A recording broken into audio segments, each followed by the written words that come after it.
back with my own review of The Never Mets. So before I get into it, I just want to say Happy Mother's Day to all moms, to all grandmothers, to all aunties. Okay, we do our big one all day, every day, and we deserve this day. So let's get into it. So we start this episode off with Clay and Tati. They're in the kitchen cooking breakfast. Ty is also cooking breakfast for Britt because he now wants to own up to the promise that he made about cooking for her. His love language is acts of service. So as he is making his way up the stairs to present it to her, Chris want to make it seem as if Ty is less of a man because he's taking girlfriend a plate of food, to say that he is acting more like the woman in the relationship and he's making all the men look bad.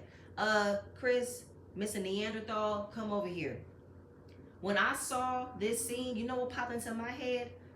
The Cosby Show, where Claire had to get into Elvin's ass about his misogynistic behavior and said, get it together, drop these macho attitudes, because the energy you giving me, nobody would do anything for you, okay? So what would you like in your coffee? Like, get out of my face with this shit, Chris. Nigga, fuck you. And I gotta give a shout out to Giving You the Real Tea, because he calls him Overton from Living Single, and this is definitely giving the Overton appeal, okay?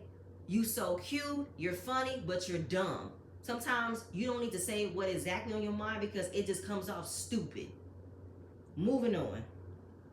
Britt appreciates the gesture of Ty making breakfast for her because she is now understanding that the way she expressed to him of how it made her feel that he wasn't giving her enough attention, he listened and now he's ready to do the work. That's all somebody wants, okay? That's how communication relationships work. It is give and take 50-50, okay? Kiki wants to be in a better place with Brandon since they did have a good time after the improv class, and how Brandon wants to practice more intimacy with her. And she wants to give it back to him because she craves it, but she doesn't want them to go back to not having a good week like they did before. Well, Kiki, that was on you.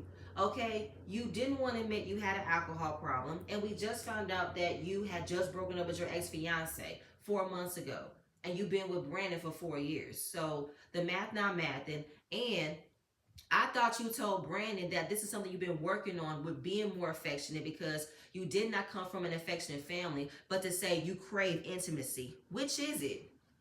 Do you crave it or do you don't know how to give it? Because I feel like Brandon is not the person you want to give that to. You're allowing a good man to slip through your fingers because you're still hung up on your ex-fiance who has given you a lot of heartache. So I don't understand, Kiki. I feel like you're just not realizing that you are the one who is causing this rift in your relationship. And it's not Brandon.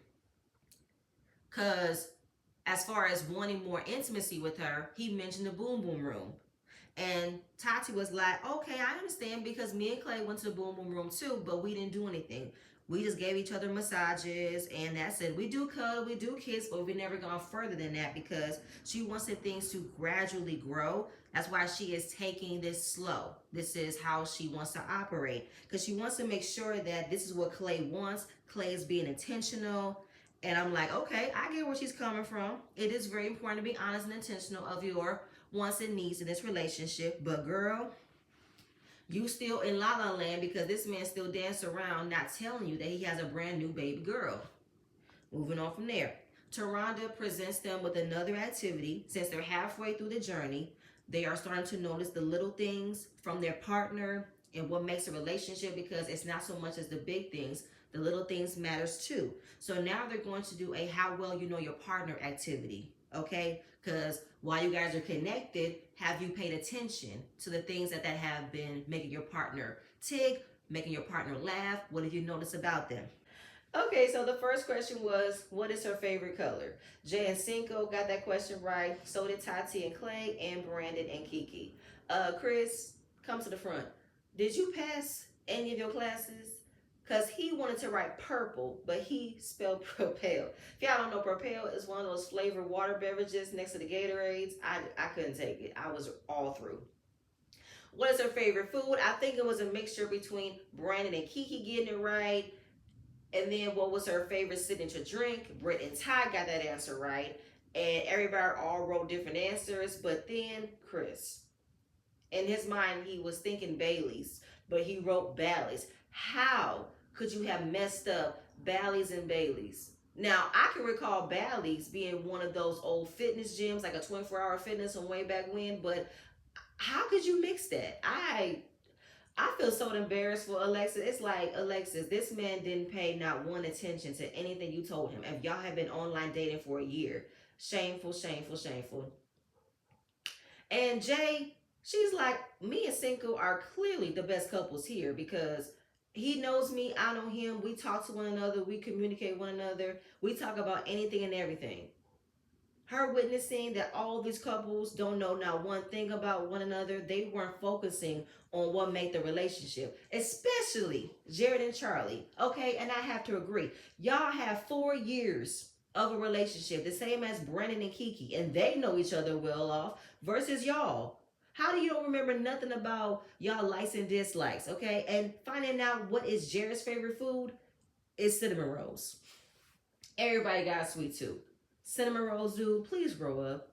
Like, and his reasoning was they went through that phase in the beginning. Now it's 4 years later, those things don't matter anymore. And I'm like, well, it kind of does. I understand you could be comfortable being with someone for a very long time, but it is worth it to remember, okay? But Jared, your energy and your behavior all throughout this time was only for you to have sex with Charlie. So you remembering those things don't matter anymore because you got what you wanted. Moving on. All right, so the next question was, is it better to date in real life or online? Everybody wrote real life. Chris wrote online. And I don't know if that was a confusing question, but it lets me know he don't want nothing to do with Alexis. All he did was present a certain narrative about himself to be selective for this experiment. He's finding his relationship with Alexis a joke. And his answer about it was full of shit because he thinks that it's very easy to date you online because I can get on the phone with you. I ain't got to keep on talking to you. There are days where I don't have to see you. And I ain't got to keep on taking you out on a date every day. I was like, you really showing your ass right now, aren't you? Like your thought process is just gone. So Alexis is definitely not the type of woman you will go for, and she's definitely not the type you would go above and beyond to make her feel happy, to make her feel special. Because whoever it is you're dating outside of this situation, that's who you want to do it for. That's who you think it would be better to do it for. And Alexis, just go ahead and leave. But I feel like Chris is going to do the bare minimum to keep Alexis entangled with him all the way until the end of the experiment because he wants to be on TV. The next question is it important to keep secrets in a relationship or to not keep secrets in the relationship? Everybody wrote no. So when Alexis sees that Clay wrote no, she made a sound because she knows that Clay has not been honest, okay? And Chris gets offended. He's pissed because he's like, Alexis is doing the most. She's being messy. Everything she does is a reflection of me, and I can't have that. I'm like, didn't you just embarrass her a few seconds ago? You didn't know her favorite color. You couldn't spell her favorite color. You couldn't even spell her favorite drink. And then you said it's easier to date her online. So who's really embarrassing who? Chris, get the fuck out of here. You're doing way too much trying to paint Alexis out to be this most horrible person who does the most when you're doing the most right now. Because once Alexis made that sound about Clay, everybody was laughing. And everybody was like, ooh, what secret? What secret? The only person who's lost in the clouds is Tati. Because everybody knows what the secret is.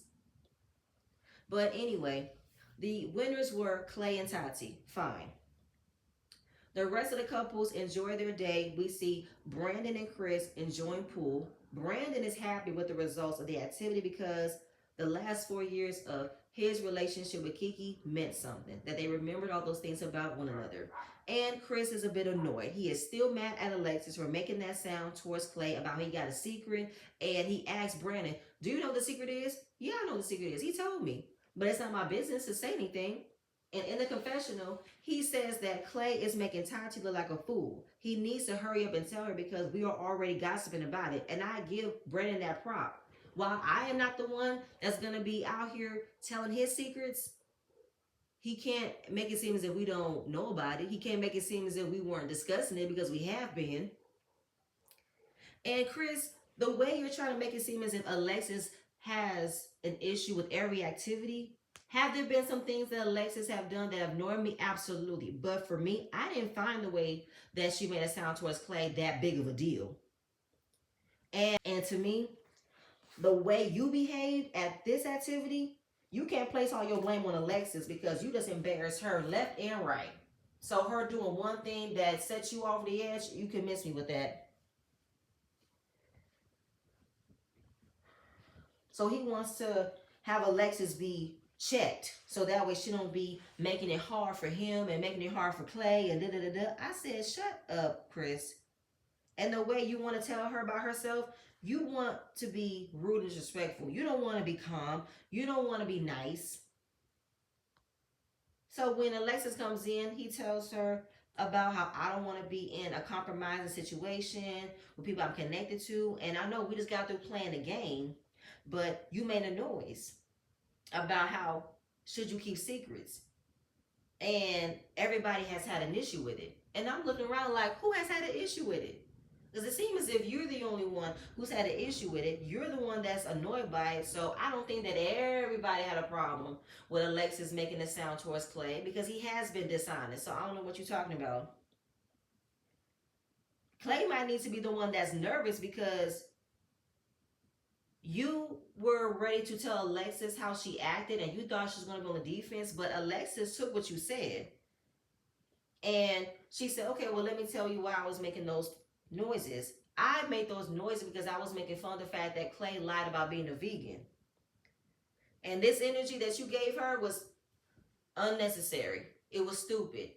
Because we all know about the vegan thing. We already saw it being spread out. We already saw it being resolved. So she was making a funny, making a joke. You took it as she was ready to spray him over his new information. And she don't even know what the new information is. She don't know.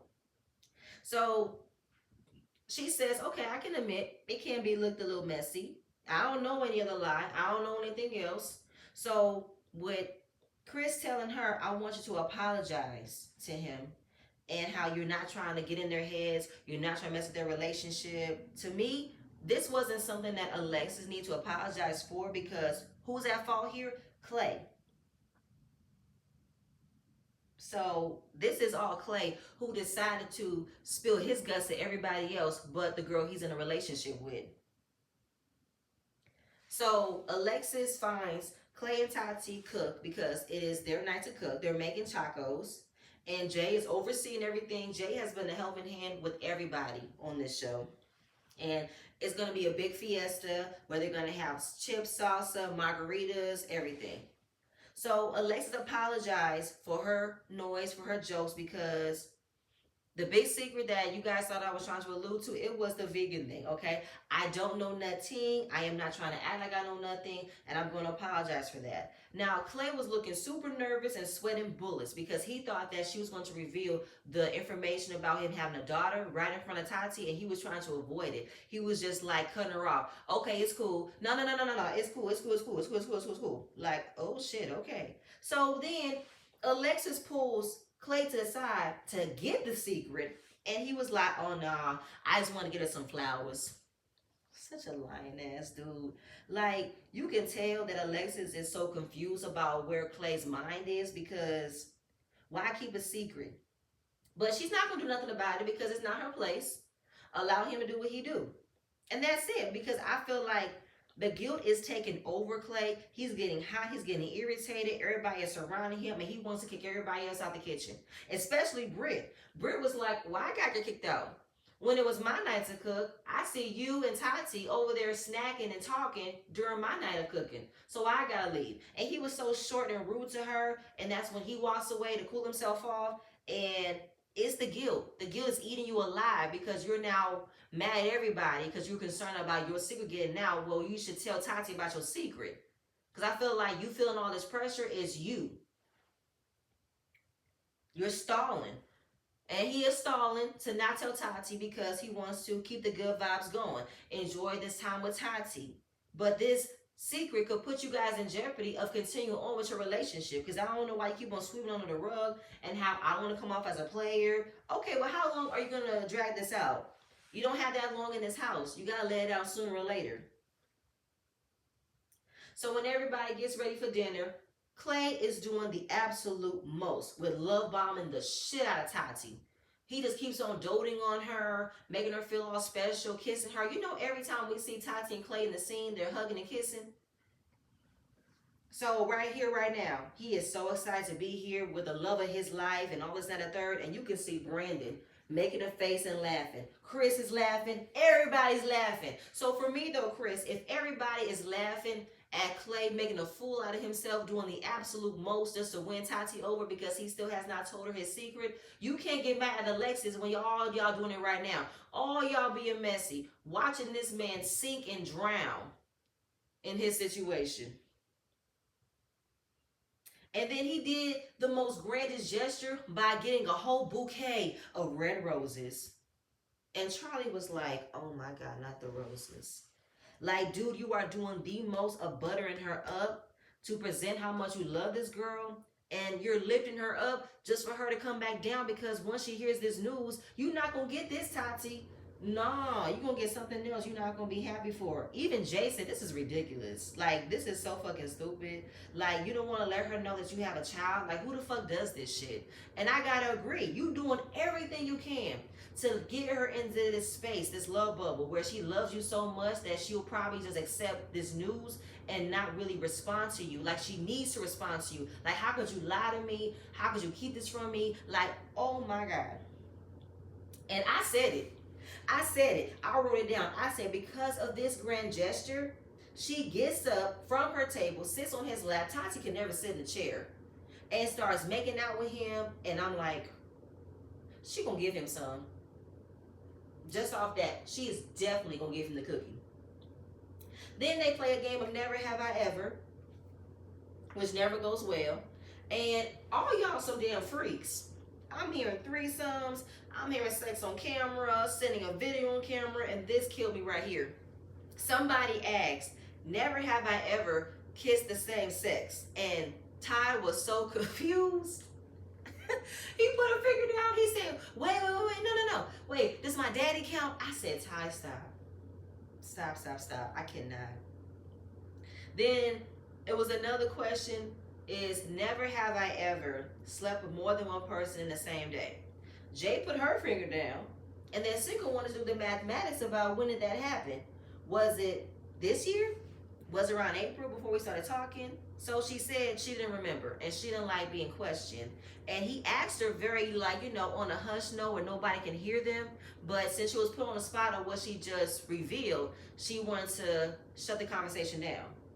And now the friction between the two of them has now been revealed. And he's like, I'm torn. We've been communicating about everything. So why hasn't she told me this? He doesn't understand. He doesn't want to know when it happened. So Jay wanted to be technical and say that's not a part of the game. Well, I hear you, Jay. I understand that. But if you said something that he didn't know, you should avoid answering the question. All he wanted was an answer. And when he asked her again, he finally got the answer and she said no. That's it, that's all. So I don't know why you dragged it out when y'all had your own private conversation to find out when it happened. You feel like he's holding on to it. Why can't you just not ask me this? Well, you can't do that. And then this is where their family members come over. We see Jay's sister Amanda come by and she gives her opinion. And when she tells her about it, she was like, okay, well, you gotta hear him out. Like, y'all just gotten to know one another. Y'all gotta listen to one another. And if you are asking him a question, you expect him to give you an answer, right? So why can't you give him the same understanding? And he never retracted he doesn't listen to her. He values what she says. But I guess it's all about how Jay reacts to certain situations, certain conversations that she doesn't like, but she can't expect for him to do it if she doesn't do it. Single's good friend Torrin comes in. They have a great relationship. They played overseas. Single tells him about their issue. They were playing a game, Never Have I Ever. It got messy. Then there was a question about who has had sex with two people on the same day. Jay put her finger down. He asked when did it happen. Was it around April or was it before April, before we started talking? And he finally got the answer, but he didn't like that it got to get dragged out. So, of course, the friend understood that Cinco deserved an answer, but maybe it was the way you asked in front of everybody, because Never Have I Ever is an embarrassing game, and you asking in front of everybody probably wasn't cool. You could have just allowed the game to play, allowed the game to end how it ended, and then have a private conversation with her later. And I can see that perspective. So they all sit down, and when he pointed out her behavior by how she didn't like that I'm asking her a question, she wanted to deflect it and say, I don't have to answer every question you ask me. But the sister said, well, that's not healthy, because you guys are at that stage of getting to know one another, right? So asking questions is normal. If y'all have been together for more than 10 years, then you definitely can say, don't ask me that. I don't want to answer that. But before then, he can ask you a question and you should give him an answer, because you want the same results. If there's something that he has told you that you didn't know, you would ask him a follow-up question and expect an answer. I do love the fact that this is not an issue that is not dragged out, because it's definitely a small communication issue that Jay didn't even recognize about herself. Because she said, I never really thought long term with the people that I dated, because I think she has a specific type. And she's hesitant on introducing anybody to her family, but she figured that Cinco would be the right type of guy. Knows that she gets positive feedback from him, and how he's very different from the other guys she's ever dated. And he's a very simple guy. And I love that Cinco is so laid back, so chill. Like, he doesn't drag out issues. He doesn't want to be in a right or wrong situation where he's always right. He wants things to be just reciprocated, things just talked through. I love that. Super simple. We see Tati and Clay. They're in the kitchen discussing what happened at dinner, and that he was irritated earlier because he felt like everybody was pressuring him to tell her something. And she just wants to know what helps him get to a calm space, what helps him get his head right. He said love language, physical touch, and he's putting on super thick about letting her feel good, telling her that she's a rock star, and she loves that he has been consistent with their affirmations and making her feel special. And he really wants them to stay in this little love bubble a little bit longer.